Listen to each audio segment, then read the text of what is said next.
I'm Cynthia Rowland, and this is episode 51 of EO Radio Show. In today's episode, I'll touch on the steps necessary to withdraw the registration from the California Registry of Charitable Trusts of a nonprofit that is a foreign corporation. In episode 49, I covered the dissolution of a domestic California nonprofit corporation and the procedures necessary to accomplish the withdrawal of that type of entity. Part of that process includes notification to the California Attorney General's office of the circumstances of the dissolution and a request for the Attorney General to permit the dissolution of the California nonprofit if the AG's office has no objection to the dissolution and final distribution of the charity's assets. On the other hand, when a foreign nonprofit dissolves, though, or if it simply wishes to withdraw from California, the foreign nonprofit also has to reach out to the California Registry of Charitable Trusts and follow certain similar procedures to effectively withdraw.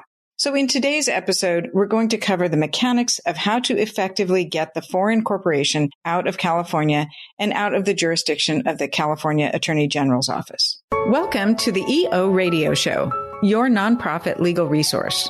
Brought to you by the Exempt Organizations Group at Farella, Braun & Martel. My name is Cynthia Rowland, and I'm a partner at Farella. I'm a business and tax lawyer with more than 30 years of experience advising clients on nonprofit and charity law. Through this podcast, our lawyers and guests will discuss a range of legal and business issues impacting the nonprofit world because we understand you work hard every day to make your community a better place to live and do business. Many of our programs focus on the basics, and at times we'll do a deep dive into narrow and complicated legal issues. Again, welcome to the EO Radio Show. We're glad you're here. In today's episode, we're focused on two circumstances where a nonprofit charitable corporation organized in a state other than California wants to or has already terminated its contacts in California and accordingly wants to withdraw from the supervision of the California Attorney General's office, and by doing so, terminate its obligations to report to the California Registry of Charitable Trusts. This situation comes up in two basic ways. One, the organization dissolves or terminates its existence entirely. Or two, the organization simply ends its activities or contacts in California so that it is no longer legally subject to the California Attorney General's supervision, but it may well remain in operation in other states. So that latter situation, the organization simply wants to withdraw from California.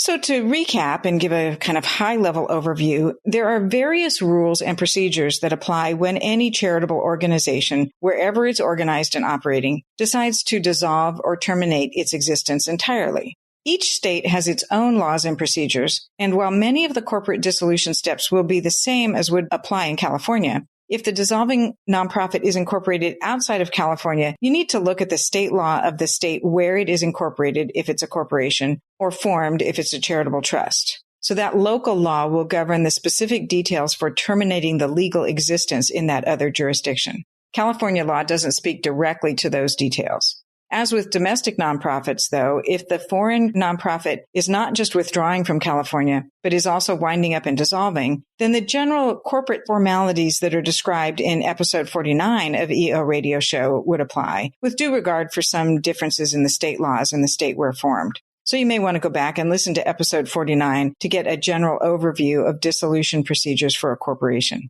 Those include board approval of the dissolution of the corporation, paying or providing for payment to all of the organization's creditors, filing the final federal and state tax returns in the states where it's been filing returns, and any other local actions that the charity needs to do to close out its legal obligations in all of the states where it has been operating. So that's the recap of the foreign charitable organization that is dissolving. It has to go through those corporate formalities. And then we'll talk in a little bit about what that means in terms of withdrawing in California. The second situation arises when a foreign charity has registered in California because of any number of reasons that gave rise to the need to register in the state. Perhaps it was fundraising in California, or its founders were California residents and thus operated the charity here, or the foreign entity acquired property in California, or other similar circumstances that would have triggered the registration requirement. Later in its existence, if that entity ceased, say, fundraising in California, or its founders moved out of state and the entity no longer operates or maintains an office in California, or it has disposed of all of its California assets, then there would be no need to maintain the registration with the Attorney General's Registry of Charitable Trusts here in California. But that foreign entity can't just stop filing the annual report. That is the annual form RRF1 that's part and parcel of being registered with the California Registry of Charitable Trusts. The Attorney General's office will continue to chase that organization for those filings and the annual fees until the organization has permission from the AG to withdraw. So those are the two scenarios. One, the foreign nonprofit is dissolving and going out of existence, or two, the foreign nonprofit just wants to be out from under the jurisdiction in California and has taken the steps necessary to do that. So in both situations, whether dissolving or simply withdrawing, the first step is to confirm that the entity is current and in good standing with all of its filing and reporting requirements in California. That includes the Registry of Charitable Trusts, the California Franchise Tax Board, and the California Secretary of State. You can find more information about all of those various agencies on the California Attorney General's website. We have a link in the show notes to these various sites that will help you get oriented to finding out the organization's current status with the AG's registry, the Franchise Tax Board, and the Secretary of State. So anyway, that's step number one. Make sure the organization is current, and if it's not current, bring all those things current before proceeding with the withdrawal process. So unlike the domestic charity incorporated in California that wants to dissolve, and which is covered at length in our episode 49, the foreign charity that is dissolving doesn't have to request permission from the California Attorney General's office to dissolve its corporate status. But to withdraw registration, whether it's dissolving or not, the foreign charity must file with the registry a letter requesting the withdrawal of its registration and a statement that the corporation no longer has any assets in California, that the organization will not be soliciting donations from residents of California, that it will not be operating or providing any services directed at California.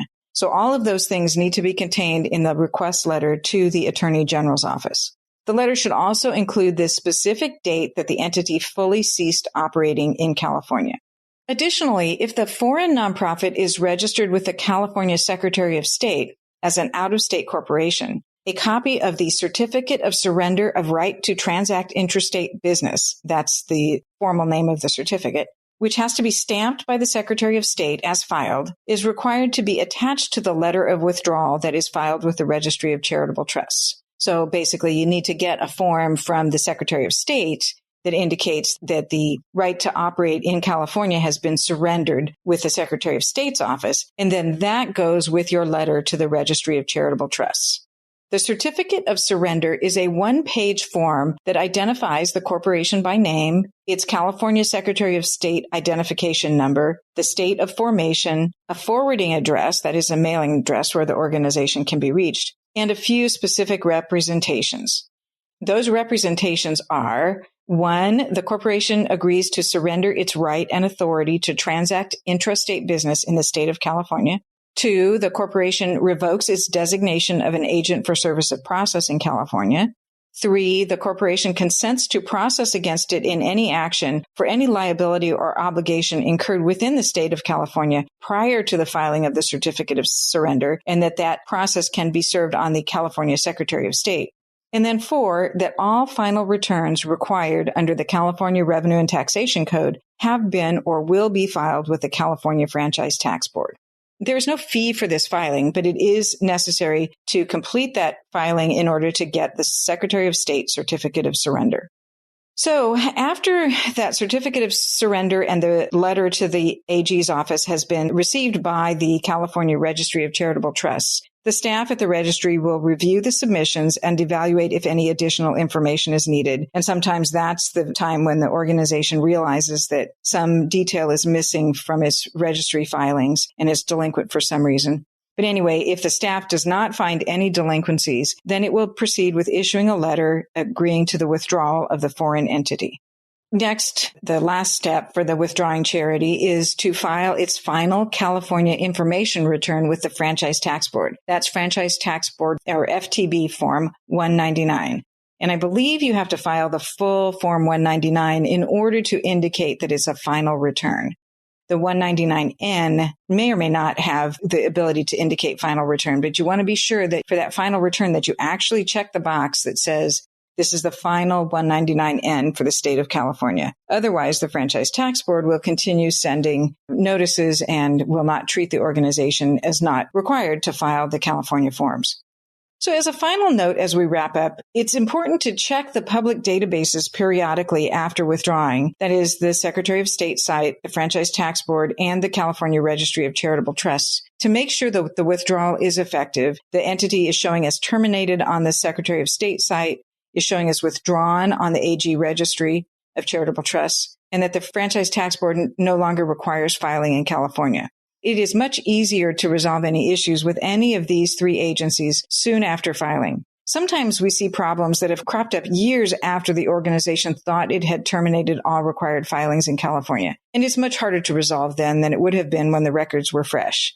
Now, in California, these agencies sometimes take many months to update the status, so you'll want to keep checking until you see that the organization's name is cleared from any of its filing requirements. So links to the websites where you can see this information are included in the show notes for your convenience. Hope that's helpful. So that's all for this episode. I'm Cynthia Rowland, and you've been listening to EO Radio Show, your nonprofit legal resource, brought to you by the Exempt Organizations Group at Farella, Braun & Martel. If you have suggestions for topics you would like us to discuss, please email us at eoradioshow@fbm.com. That's eoradioshow@fbm.com. Thank you for joining us. Until next time, make a difference.